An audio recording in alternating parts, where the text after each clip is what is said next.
Tal vegada, alguns esteu pensant que avui he triat, per a il·lustrar l'actualitat de la UPB, el clàssic de Berlanga, La vaquilla, perquè reprèn la negociació del Pla Plurianual de Finançament de les Universitats Públiques Valencianes, que és com una guerra de trinxeres on les dues parts, la UPB i la triple entente UVU-AUGI, no es menegen gaire de les seues posicions.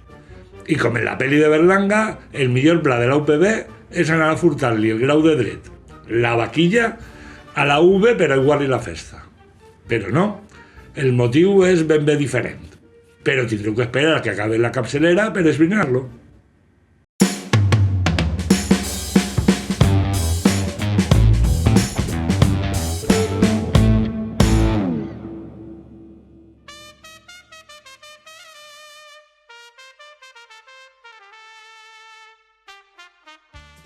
Doncs sí, el bou és notícia.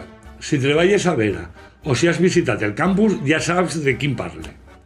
Jo vaig començar a estudiar a la UPB en 1990 i a data d'avui hi ha tres coses que romanen constants. La locomotora, el bou i Enrique Ballester.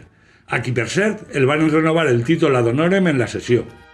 I t'estaràs preguntant, què li passa a aquest bou de 150 metres quadrats i més de 4.000 quilos?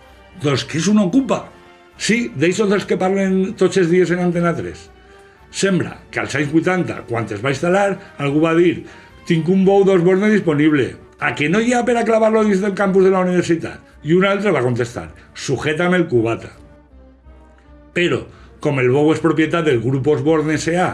i la terra on es troba de domini públic, cal un acord de cessió del sòl, que és el que el Consell de Govern va aprovar només 30 anys després de la seva instal·lació. Si vos soc sincer, no em vaig atrevir a votar en contra. I no sé si vaig fer bé, però òbviament no vaig votar a favor, considerant que es tracta d'una tanca publicitària de 14 metres d'alçada, d'una marca de begudes alcohòliques i que té uns sous més grans que l'ego d'algú que jo me sé i que tu imagines. Doncs transmet uns valors que pense jo que no hauria de transmetre una universitat pública. 3 persones més se sumaren a l'extensió, i durant el debat es va parlar de pintar el bou o afegir elements que rebaixaren la testosterona de la imatge. Però com vos he dit, el bou és propietat d'Osborne i així es queda.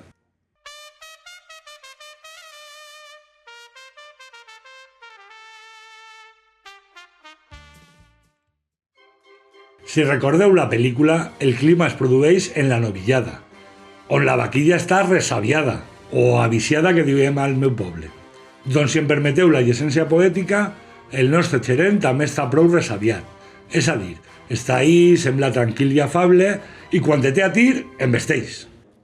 En l'informe del rector, el gerent va remetre contra Estep i la denúncia que va presentar davant de la Inspecció de Treball el 20 de novembre de 2023 perquè la UPV no havia pagat el complement d'antiguitat del professorat associat. Qualificar de mitges veritats allò que va dir és ser prou generós amb ell. Perquè, com un firaire d'estos que menegen 3 gots a una boleta amagada, va afirmar que la inspecció no havia estimat la denúncia. Però el que diu la inspecció, i que podeu llegir ahí, és que va fer un requeriment per a que la universitat abonara en la nòmina de novembre o desembre aquest complement. Que el pagament no s'havia fet perquè no havia entrat en vigor el conveni. Però la inspecció el que diu és que l'obligació de pagar naix amb el decret en juny 6 mesos abans del que diu el gerent. Que la Inspecció de Treball no insta al professorat a denunciar individualment.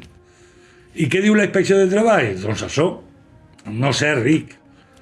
L'única veritat que jo li vaig escoltar és que la inspecció no ha sancionat a la universitat. Després va parlar dels nous serveis i les seues jefatures, augmentant la velocitat a la que manejava els gotets. Diu que ha separat el servei de normativa d'inspecció en 2 per culpa de la LOSU. I el de recursos humans en 3, un per al PAS, un per al PDI i un per al PI, perquè altres universitats com la Complutense, l'Autònoma de Barcelona, les Politècniques de Madrid o Barcelona o inclús la Universitat de València els tenen separats. Que em vaig quedar en les ganes de dir-li el que me deia ma mare. I si la Complutense se tira per un barranc, la UPB també se tira. L'objectiu diu que és agilitzar la gestió i per això se divideix en les funcions buscant especialització. I el rector va apostillar que era per millorar l'eficiència, perquè veu que mai ha mirat la definició en el diccionari. Així que als llocs de treball que cobren menys els augmentem la carta de serveis i les tasques, i als que cobren més li reduïm la responsabilitat. I el gerent, amb tot el morro, explica que com s'ha amortitzat la plaça de cap de servei del Consell Social, que mai havia estat ocupada, diu que en valors nets l'augment tot global només és d'una jefatura de servei. I es queda tan ample. Anem a veure, si dos serveis se separen en 5, per molt que s'amortitzi un altre, dic jo que seran 2 com a mínim. I a més, i com li vaig contestar en el torn obert de paraula, el lloc del Consell Social mai ha estat cobert i, per tant, mai ha estat dotat pressupostàriament. I això vol dir que els diners per a pagar el nou cap de servei ixen d'altres llocs. No deixe. Que si l'home ho diu per fer-nos el lío, mal, però passe. Però si la cosa és que el que té que fer els comptes s'estan roïnt en matemàtiques, pues prou pitjor. I, òbviament, no va mencionar que Recursos Humans ja s'havia separat en 2 al principi de la legislatura, que l'SGI ho va fer fa pocs mesos, ni l'empastre que han fet en esports. I tot i que no vaig ser massa airós del seu enganxó en mi, que ho sé per la seva necessitat constant d'interrompre el meu torn de paraula, tot i que jo espere pacient que ell acabe quan parla, el gerent tenia més ganes de pujar. I li va arribar el torn a la UGT, a la qual acusa de plagiar els correus de l'ESTEP. Contestant un correu d'aquest sindicat, va dir que la culpa de todo la tiene Yoko Ono. Bo, Yoko Ono no, però tots menys l'equip rectoral. I que l'arribada de personal d'altres administracions era un fet enriquidor per a la nostra universitat. Anem a veure. Jo visc a Patraix, on hi ha gent de totes les parts del món, i això és enriquidor. Però quan totes les persones venen del mateix lloc, ocupen els llocs de poder i imposen la seva cultura, el terme adequat és colonització. Per últim, i tornant a la pel·lícula, recordeu que les dones del poble es pisen damunt d'aquells que s'amaguen baix del carro per por a la vaquilla. Bé, doncs o comencem a plantar cara o continuaran pisant-nos damunt.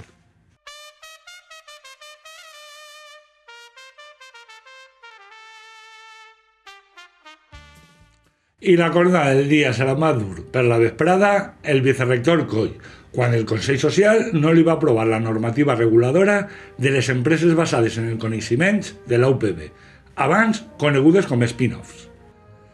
La normativa estava redactada a regulinchi, i en meitat de l'article que regula el procediment se crea una comissió mixta Consell de Govern-Consell Social, en la qual el Consell de Govern havia de delegar les competències per crear i participar les CBCs. Al sentir això, els membres del Consell Social van fer el que comúment es coneix com la suricata.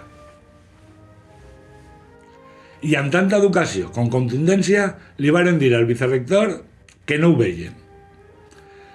Tant eren els dubtes expressats i tan pocs els arguments del vicerrector per dissipar-los que fins i tot a mi, que havia votat a favor pel matí, va començar a aparèixer-me mala idea. Davant la situació incòmoda i per tal d'evitar que la jornada acabara enduent-se per davant del vicerrector, el rector va demanar que es retirara el punx i tots tan amics. Així que per primera vegada des de que soc membre del Consell Social i del Consell de Govern vaig assistir al rebuig d'un punt de l'ordre del dia. Si no formalment perquè va ser retirat, sí de facto.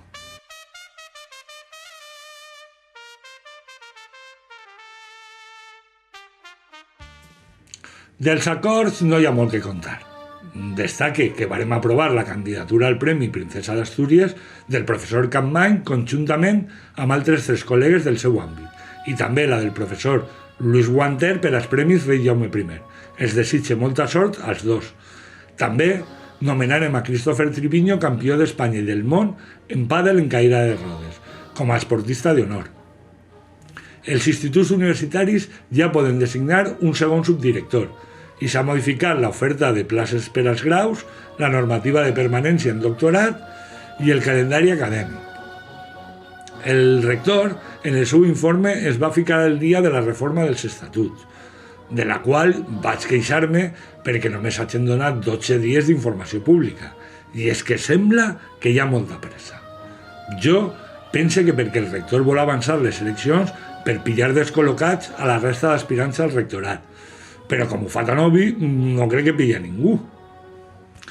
Es va contar que per la porta de darrere de la llei d'ensenyaments artístics, eixa que vol fer tant de mal a la nostra facultat de Belles Arts, el govern d'Espanya també va putejar més al professorat associat, ajornant la seva estabilització en modificar 2 transitòries de la LOSU, que es continua buscant solucions per a la compatibilitat del professorat substitut i que el govern de l'Estat diu que torna a reprendre la negociació de l'Estatut del PDI, que algun dia faré un especial sobre aquest estatut utilitzant la història interminable.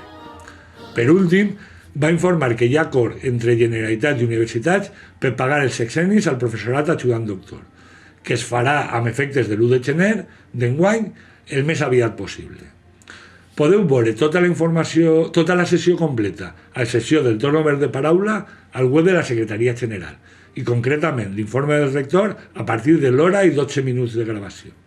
Després del rector, la vicerectora Picó va fer un informe sobre la valoració de l'activitat investigadora d'estructures i grups d'investigació del 2022.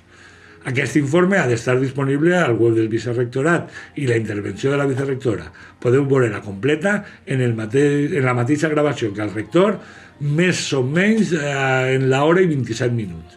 El resum molt resumit, continuem creixent sense límits. I després de la vicerectora va parlar el gerent del Pla Plurianual de Finançament, que tornen a la negociació i que si no hi ha acord les universitats perdran uns 100 milions d'euros.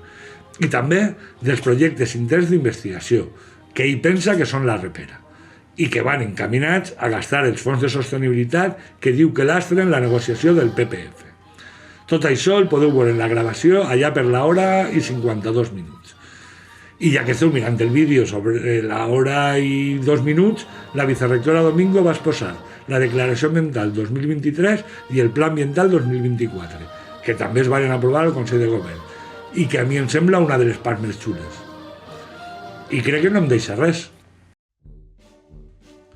I així estem a la UPB, amb un guió digne de Berlanga i amb més caps de servei dels que ningú imaginava fa 3 anys.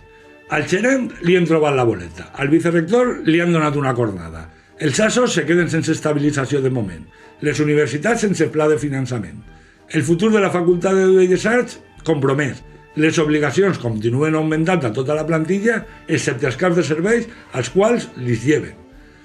I fa no res, mentre s'escrivia aquest guió, hem tirat una mascleta. Així que citant al gran Alfredo Landa en la película, que le den mucho por el saco a la vaquilla, yo me voy a comer.